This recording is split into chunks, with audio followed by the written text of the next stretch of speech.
Alain Claret, bonjour.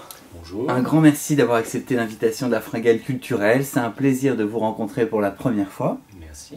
Alors, le titre de votre nouveau roman, c'est même un thriller, s'appelle Une étude en noir. Il est disponible aux éditions Robert Laffont depuis le 16 février dans toutes les bonnes librairies. Absolument. Alors, c'est pas votre premier, hein, vous avez déjà pas mal écrit. Oui. Eh ben, continuez, parce que moi je vous découvre seulement avec celui-ci. Comme quoi, de roman en roman, on gagne des lecteurs. Dans quel état d'esprit vous trouvez-vous à la sortie de ce roman? Une grande curiosité. C'est toujours... Alors, les romans sortent longtemps après qu'on les ait écrits, généralement vrai. il y a une année. Les gens ne pensent pas souvent à ça.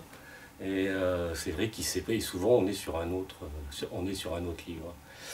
Et alors, donc, lorsque le livre sort, une grande curiosité, une attente, oui, une certaine... et puis surtout, comment dire, le plaisir de voir la découverte des autres sur ce livre. C'est-à-dire qu'on vous ramène une image auquel souvent vous ne pensiez pas. Ça, Chacun va avoir sa lecture. Alors, dans ce roman, thriller, vous mettez en scène deux personnages, un personnage masculin, un personnage féminin. Donc le personnage féminin s'appelle Thaïs. Thaïs. On le dit comme on veut, on le prononce après comme vous le souhaitez, ça je suis d'accord. Et le capitaine Gauche, j'ai pas son prénom. Je crois qu'à un moment, il s'appelle Jérémy. C'est vrai que vous le dites. C'est cité à un moment. Dans un dialogue, ouais. Voilà, dans un dialogue. Effectivement. Jérémy Gauche. De toute façon, je n'ai pas la mémoire des prénoms, moi. Je m'attache son au prénom n'a personnage. aucune importance dans, voilà. dans cette histoire. Et donc, ils font partie de la fameuse unité 32 de la DCPJ qui enquête sur les affaires. Mais quelles affaires? Qu'est-ce que c'est que cette unité? Alors, c'est une unité qui, évidemment, n'existe pas. C'est la gloire du romancier, voilà. De créer ses propres structures. Alors, c'est une unité qui dépendrait du ministère de la Justice et qui enquêterait sur des affaires difficiles.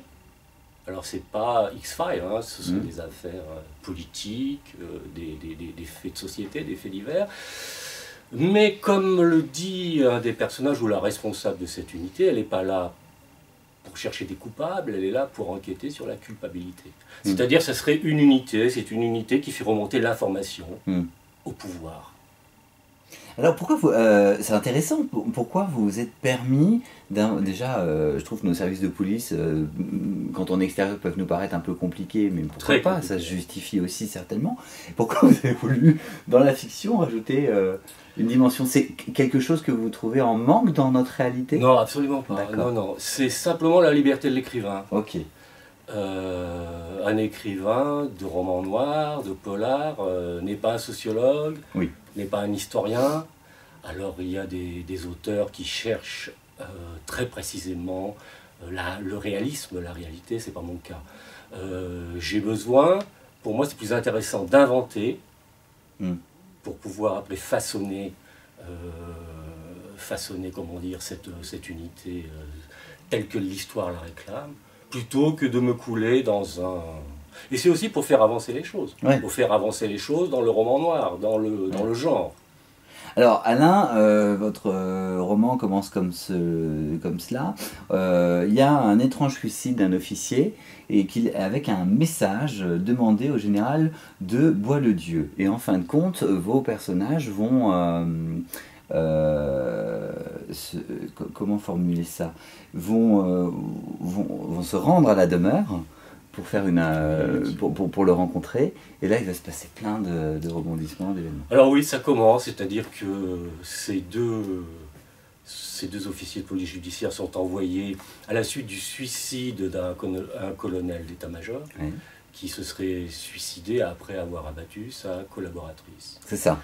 Alors, il semble que l'affaire soit réglée, mais la patronne de cette unité leur demande d'aller fouiller un peu plus loin. Alors effectivement, un meurtre plus un suicide, expliqué par des raisons psychologiques, il semblerait qu'ils aient une liaison. Et puis ce mot mystérieux, demandé au général de Bois-le-Dieu.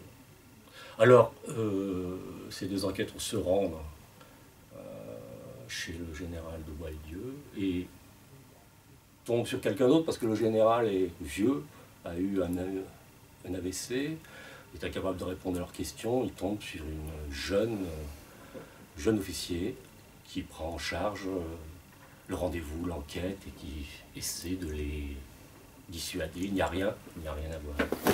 Absolument. Et là, vraiment, il va y avoir plein de rebondissements. J'ai pas envie qu'on rentre dans le détail pour leur faire découvrir le livre, c'est tout l'intérêt. Comment avez-vous travaillé, par contre, toute cette enquête? Alors, vous avez fait des plans au préalable?